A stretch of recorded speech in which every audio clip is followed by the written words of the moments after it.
Far, far out to sea, the water is as blue as the petals of the loveliest cornflower, and as clear as the clearest glass. But it is deep, very deep, deeper than any anchor has ever sunk. Countless church towers would have to be placed, one on top of one another, to reach from the seabed to the surface. Down in those depths live the Mer people. Now you must not think for a moment that there is nothing down below but bare white sand.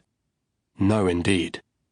The most wonderful trees and plants grow there, with stems and leaves so lithe and sensitive that they wave and sway with the slightest stir of the water. They might be living creatures. All kinds of fish, both large and small, glide in and out of the branches, just like birds in the air up here.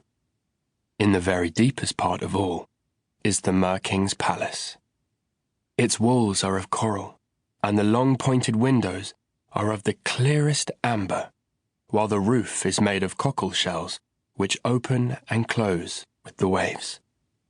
That's a splendid sight, for each holds a shining pearl. Any single one would be the pride of a queen's crown. The Mer King here had been a widower for many years. His dowager mother kept house for him. She was a wise old lady, though rather too proud of her royal rank. That's why she always wore 12 oysters on her tail, while other high-born merfolk were allowed no more than 6.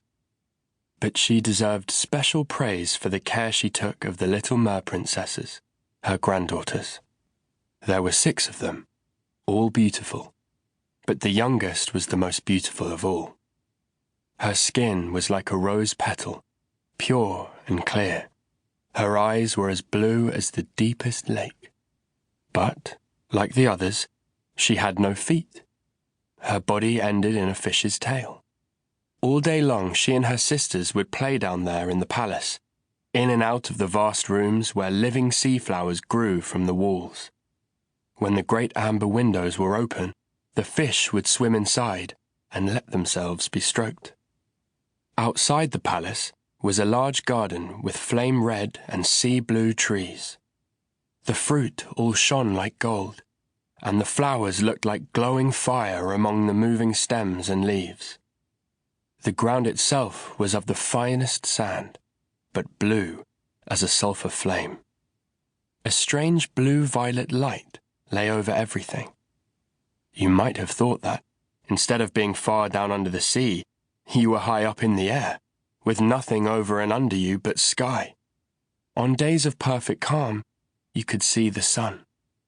It looked like a crimson flower, with rays of light streaming out of its center. Each of the little princesses had her own small plot in the garden, where she could dig and plant whatever she wished. One made her flower bed in the shape of a whale. Another made hers like a mermaid. But the youngest had hers perfectly round like the sun, and the only flowers she planted there were like smaller suns in their glow and colour.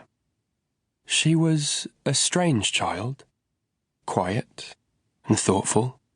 While the other sisters decorated their gardens with wonderful things from the wrecks of ships, the only ornament she would have was a beautiful marble carving, a lovely boy made out of pure white stone.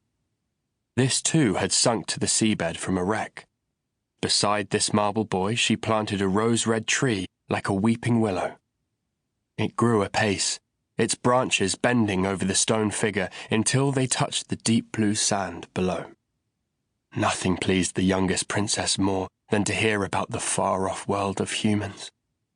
She made the old grandmother tell her all she knew about ships and towns, people and animals. It was a strange and wonderful thought to her that the flowers on earth had a sweet smell, for they had none at all in the sea. As soon as you are 15, the grandmother told her granddaughters, you may rise to the surface and sit on the rocks in the moonlight and watch the great ships sail by. If you have enough courage, you may even see woods and towns.